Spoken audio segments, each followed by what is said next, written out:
गरीब चंद्र सूर की आयु लग, जे जीव का रह शरीर, सदगुरु से भेटा नहीं तो अंत कीर का कीर। जिस तरह इस संसार में हर जीव का एक शारीरिक जन्म होता है, उसी प्रकार आत्मा का भी एक जन्म होता है जब वह परमात्मा के वास्तविक ज्ञान से जुड़ती है। इसी को आध्यात्मिक जन्म या बोध दिवस कहा जाता है। ये वह दिन होता है जब किसी जीव को सच्चे गुरु से तत्व ज्ञान प्राप्त होता है और वह मोक्ष के पथ पर अग्रसर होता है। शास्त्रों में कहा गया है, गुरु बिन भव निधि त्रयी न कोई, यानी बिना सच्चे गुरु के मोक्ष असंभव है। एक सच्चा गुरु ही हमें सही मार्ग दिखाता है, हमारे जीवन के अंधकार को मिटाता है और हमें उस परमात्मा तक पहुंचने का सीधा रास्ता दिखाता है। लेकिन सच्चा गुरु कौन है? इसका उत्तर स्वयं शास्त्रों में मिलता है। गीता अध्याय 4 श्लोक 34 में लिखा है कि तत्वदर्शी संत के पास जाकर श्रद्धा और सेवा भाव से ज्ञान प्राप्त करो।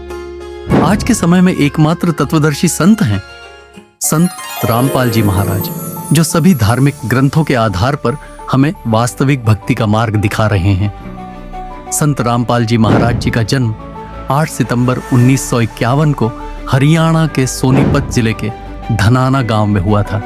वे बचपन से ही परमात्मा की खोज में रुचि रखते थे। सरकारी नौकरी के दौरान भी उनका मन परमात्मा की भक्ति में ही लगा रहता था।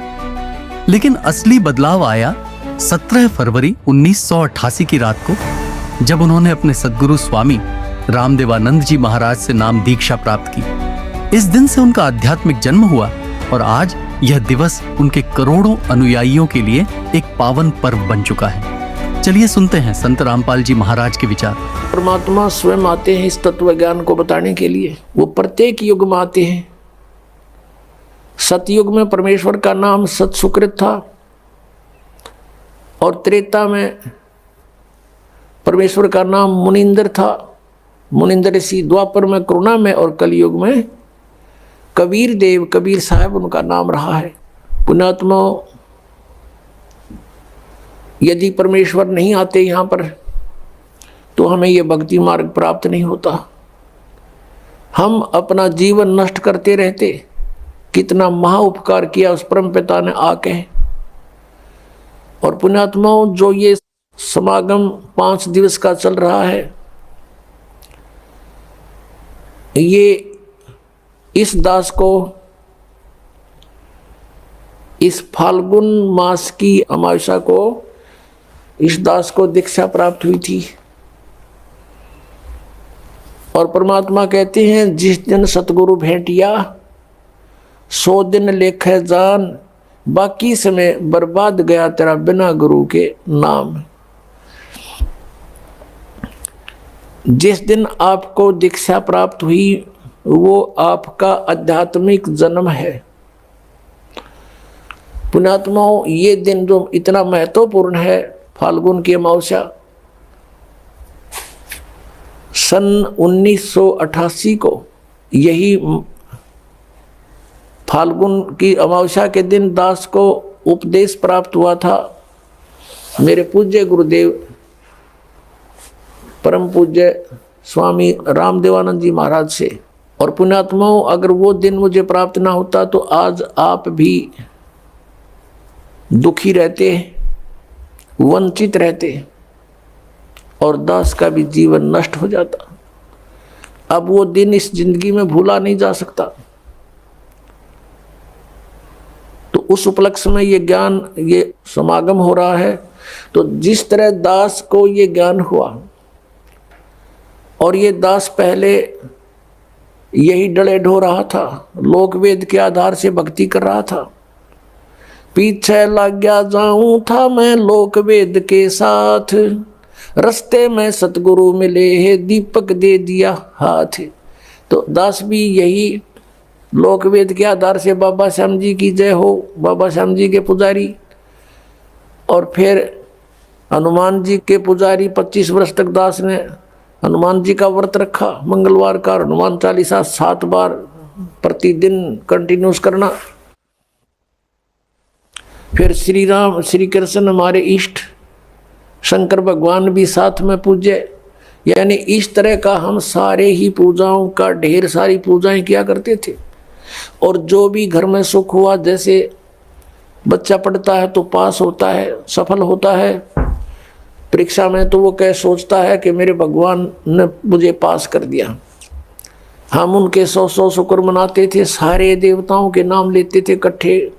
उसने दया करी, बाबा श्याम जी की जय हो, हनुमान जी की जय हो, श्री कृष्ण भगवान की जय हो, राम की जय हो, शंकर भगवान ने दया कर दी। और फिर जैसे संतान उत्पत्ति हुई, प्राप्ति हुई, तो उसमें भी जय हो नहीं भगवान ना की, बाबा श्याम जी के बोल दिए इतने रुपये उसके वहाँ चढ़ाऊंगा इसके। अब ये लोक वेद के आधार से हम सोच रहे थे ये देवता हमें लाभ दे रहे, ये तो कुछ भी ना कर सकते। इनके इतिहास, इनकी पावर से हमें पता चला कि ये भगवान तो हैं, स्वामी हैं, अच्छी आत्माएं भी हैं, लेकिन ये हमारे को केवल वर्क डन दे सकते हैं, जैसा कर्म करेगा उतना ही दे सकते, इसमें कोई परिवर्तन नहीं कर सकते थे। आपके अगर पूर्व जन्म में कोई संस्कार अच्छे थे, उनसे आपको लाभ हो रहा था, लाभ ही देंगे। ये आपका कोई पाप कर्म आ गया तो पाप कर्म भी जबरदस्ती आपका भुगवाएंगे, उसमें कोई परिवर्तन ये नहीं कर सकते। अब कबीर देव जो है वो कर सकता है। तो पुण्यात्माओं, ये दास पहले लोक वेद के आधार से अपना जीवन नष्ट कर रहा था, कोई अभाव नहीं था, घर में सब सुविधाएं थी, संतान थी, 2 पुत्र 2 पुत्री, जेई की सर्विस थी दास की, जूनियर इंजीनियर की, और ये सोच रहा था बहुत बढ़िया काम है, ऐसे ही ठीक है। और जब ये अंधेरा हटा, जब बता के कोट जन्म तन बरमत हो गए, कुछ ना हाथ लगा रे, कुकर सुकर खरबा बोरे, कौवा हंस पुकारे, कोटि जन्म तू राजा की, न मिटी न मन की आशा, और भिक्षक होकर दर दर घूमया, ये मिला नहीं निर्गुण रासा। इंद्र कुबेर ईश की पदवी, और ब्रह्मा वरुण धर्मराया, विष्णुनाथ के पुर को जाकर तो फिर भी वापस आया। संत रामपाल जी महाराज केवल आध्यात्मिक ज्ञान ही नहीं दे रहे, बल्कि समाज में क्रांतिकारी परिवर्तन भी ला रहे हैं। आज लाखों लोग उनके तत्व ज्ञान से प्रेरित होकर नशे से मुक्त हो चुके हैं। दहेज मुक्त विवाह हो रहे हैं, जहां कोई लेन देन नहीं होता। जातिवाद की जड़ें खत्म की जा रही हैं, जहां हर व्यक्ति समान रूप से सम्मान पाता है। यह समाज वह आदर्श समाज है जिसका सपना सभी महापुरुषों ने देखा था। 17 फरवरी 2025 को पूरे विश्व में संत रामपाल जी महाराज जी का 38वां बोध दिवस मनाया जाएगा। इस अवसर पर सभी सतलोक आश्रमों में गरीबदास जी महाराज के सतग्रंथ साहिब का 3 दिवसीय अखंड पाठ होगा। साथ ही नाम दीक्षा, दहेज मुक्त विवाह और विशाल भंडारे का आयोजन होगा। आप सभी इस पावन अवसर पर सादर आमंत्रित हैं। आइए और अपने जीवन को सत्य के मार्ग पर आगे बढ़ाइए। आज संपूर्ण विश्व संत रामपाल जी महाराज जी के तत्वज्ञान से लाभान्वित हो रहा है। अगर आप भी अपने जीवन में वास्तविक शांति चाहते हैं तो इस बोध दिवस पर सतलोक आश्रम में जरूर आएं। अगर ये वीडियो आपको अच्छी लगी हो तो वीडियो को लाइक और चैनल को सब्सक्राइब करना ना भूलें। और इस बोध दिवस पर आपके क्या विचार हैं, हमें कमेंट में जरूर बताएं। सत साहिब।